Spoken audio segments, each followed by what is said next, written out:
കർത്താവ് നിങ്ങളോട് കൂടെ. അങ്ങേ ആത്മാവോടും കൂടെ. യോഹന്നാൻ എഴുതിയ വിശുദ്ധ സുവിശേഷത്തിൽ നിന്ന്. കർത്താവേ, അങ്ങേക്ക് മഹത്വം.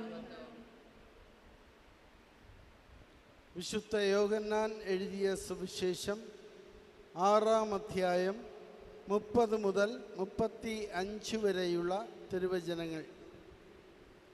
അക്കാലത്ത് ജനങ്ങൾ യേശുവിനോട് ചോദിച്ചു, ഞങ്ങൾ കണ്ട് നിന്നെ വിശ്വസിക്കേണ്ടതിന് എന്തടയാളമാണ് നീ ചെയ്യുക? എന്താണ് നീ പ്രവർത്തിക്കുക? അവിടുന്ന് അവർക്ക് ഭക്ഷിക്കുവാൻ സ്വർഗത്തിൽ നിന്ന് അപ്പം കൊടുത്തു എന്ന് എഴുതപ്പെട്ടിരിക്കുന്നത് പോലെ ഞങ്ങളുടെ പിതാക്കന്മാർ മരുഭൂമിയിൽ വച്ച് മന്ന ഭക്ഷിച്ചു. യേശു മറുപടി പറഞ്ഞു, സത്യം സത്യമായി ഞാൻ നിങ്ങളോട് പറയുന്നു, മോശയല്ല നിങ്ങൾക്ക് സ്വർഗത്തിൽ നിന്ന് അപ്പം തന്നത്, എൻ്റെ പിതാവാണ് സ്വർഗത്തിൽ നിന്ന് നിങ്ങൾക്ക് യഥാർത്ഥമായ അപ്പം തരുന്നത്.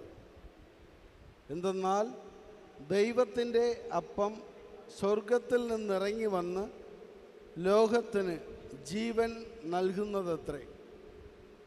അപ്പോൾ അവർ അവനോട് അപേക്ഷിച്ചു, കർത്താവേ, ഈ അപ്പം ഞങ്ങൾക്ക് എപ്പോഴും നൽകണമേ. യേശു അവരോട് പറഞ്ഞു, ഞാനാണ് ജീവൻ്റെ അപ്പം. എൻ്റെ അടുത്ത് വരുന്നവന് ഒരിക്കലും വിശക്കുകയില്ല. എന്നിൽ വിശ്വസിക്കുന്നവന് ദാഹിക്കുകയുമില്ല. കർത്താവിൻ്റെ സുവിശേഷം.